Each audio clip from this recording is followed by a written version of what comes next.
Breaking today, the royal shield is gone, the last layer of protection has vanished, and the coldest chapter of this family war may have just begun. The father who once stood between two brothers is no longer in the middle, and now the silence inside palace walls feels louder than any public statement ever made. What happens when years of tension meet raw power in a single moment? What happens when restraint disappears and old wounds finally get access to the throne? That is the question hanging over London tonight. Because insiders say the transition everyone feared may already be unfolding behind closed doors. For years, many believed the monarchy was surviving on delicate balance. One brother outside the system, one brother preparing to lead it, and one aging king still acting as the final human bridge between them. But bridges do not last forever. The moment that bridge collapses, everything underneath gets exposed. And sources close to royal circles whisper that this was never going to be a warm handover wrapped in family healing. No, this was always going to be procedural, strategic, and painfully personal.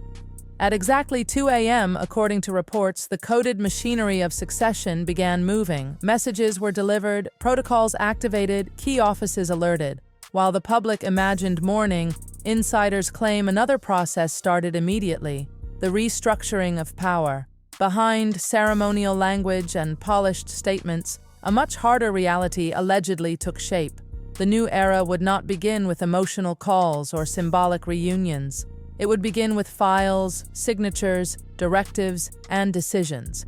And that is where the tension explodes. Because while many expected at least one private outreach to California, whispers say none came.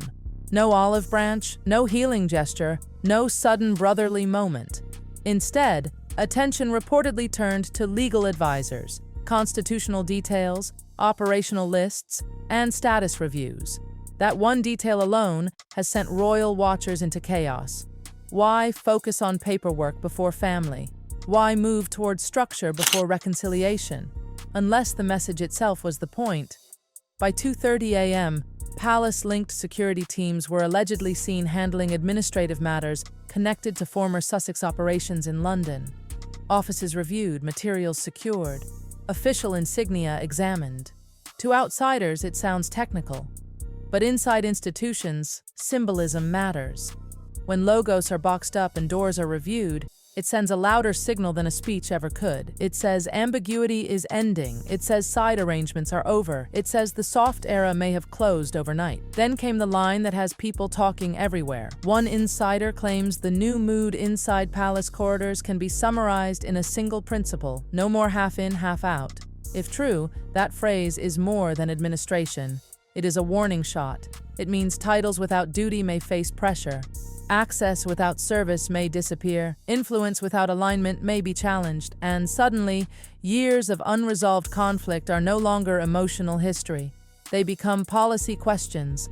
For years, the old king was seen as the buffer, the father who still kept channels open, the one person who could delay final decisions simply by existing between two hardened positions. That buffer reportedly softened money disputes, access disputes, protocol disputes, and personal tensions. But once the buffer is gone, every postponed issue returns at once. Harder, colder, sharper. And this time, there may be nobody left interested in delaying it. Sources claim one early priority involved reviewing older royal decrees tied to titles and styles. Now that detail has caused panic because those rules are not dusty history. They determine who carries what status and under what authority. Why revisit them immediately unless change is being considered? Why study century-old documents in the first hours of a reign unless they suddenly matter again? These are the kinds of questions turning whispers into headlines.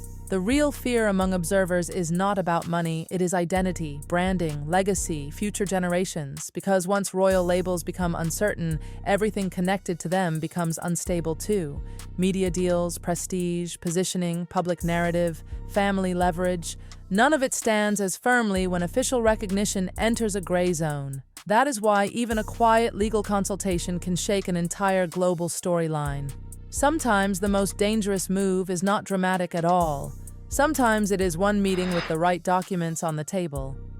And while the public watches ceremonial preparations, another battle may already be raging in spreadsheets, legal memos, website drafts, and private correspondence. Royal power in the modern age is not only crowns and balconies, it is category placement, access lists, security classifications, funding routes, seating plans, titles in print, order of precedence, tiny details that look boring until they destroy someone's position piece by piece. That is why insiders describe the atmosphere as clinical. No shouting, no emotional scenes, no dramatic confrontation, just the sound of doors quietly closing, calls unanswered, old assumptions expiring, formal language replacing family language. In many ways, that is colder than open war. Because at least in open war, you know you are being fought.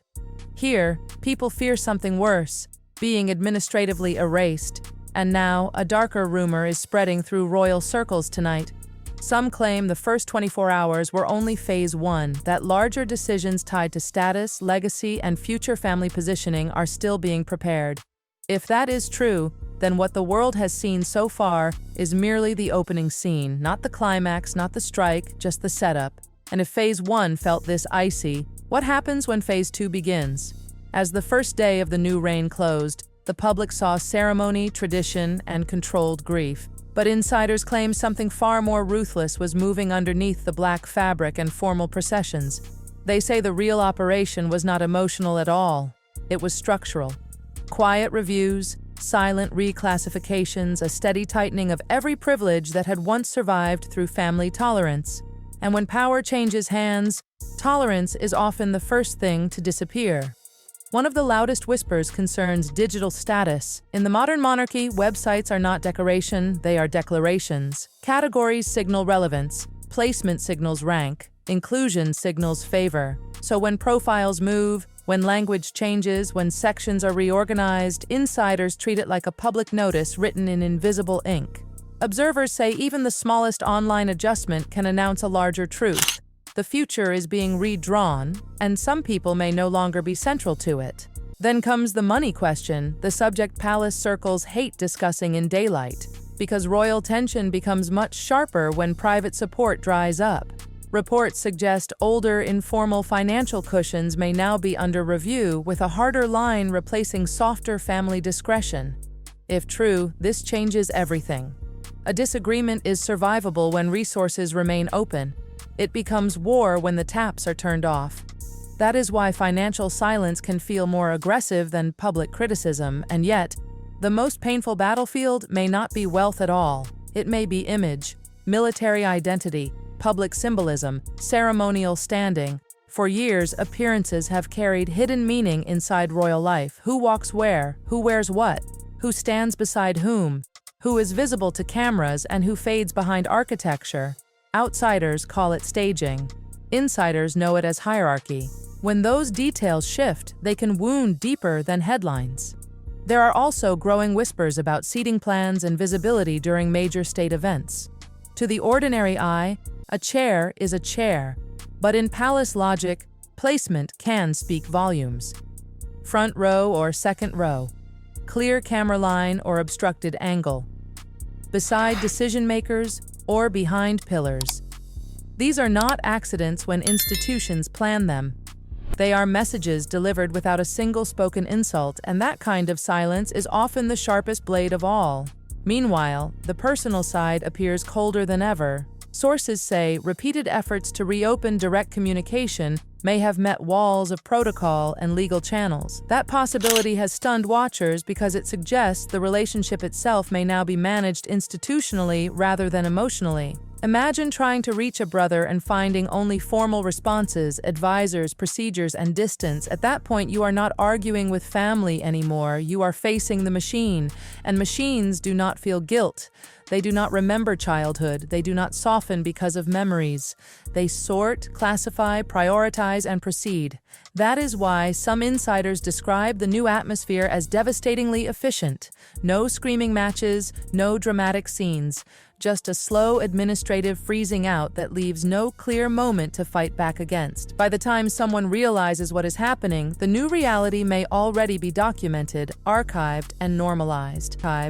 Now attention is turning toward the next generation, and this is where nerves truly spike, because disputes between brothers are one thing, questions touching children, legacy lines, and future titles are another entirely.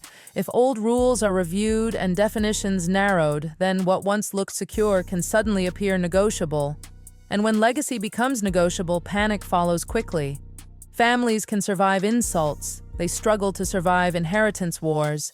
There is also talk of sensitive files, private correspondence, and records left behind from the previous reign. No one publicly confirms anything, but rumors alone are enough to raise tension. If letters exist, if financial notes exist, if private understandings were documented, then whoever controls access controls leverage. In royal history, paper can be more dangerous than personality. One file opened at the wrong time can change every narrative overnight. So where does this go now? Insiders see three possible paths. First, a total clean break. Reduced access, hardened rules, formal distance, and permanent separation from the center. Second, a symbolic peace. Titles remain, but relevance fades through exclusion from serious state life. Third, the fantasy scenario. A genuine reconciliation requiring humility, trust, and surrender from all sides. Many observers consider that last option the least likely of all, because wounds this public rarely heal quickly, and wounds mixed with power heal even slower. Every interview, memoir, accusation, silence, and slight has stacked layer upon layer for years.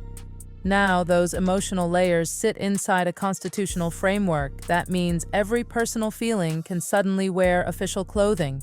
Every private grievance can become protocol. Every memory can become policy. And that is when family conflict turns historic. Tonight, London watches processions and hears bells, but another sound may matter more. The quiet turning of locks behind palace doors. Locks on influence. Locks on access, locks on assumptions that once seemed permanent. The old era ran on ambiguity. This one may run on clarity, and clarity can be brutal when people benefited from confusion. So the final question hangs in the air like fog over the palace gates. Is this disciplined protection of the crown, or the cold settling of old scores under the cover of duty? Only time will answer. But one thing is certain. The story is not over, the files are not closed. And somewhere behind those walls, the next move may already be written.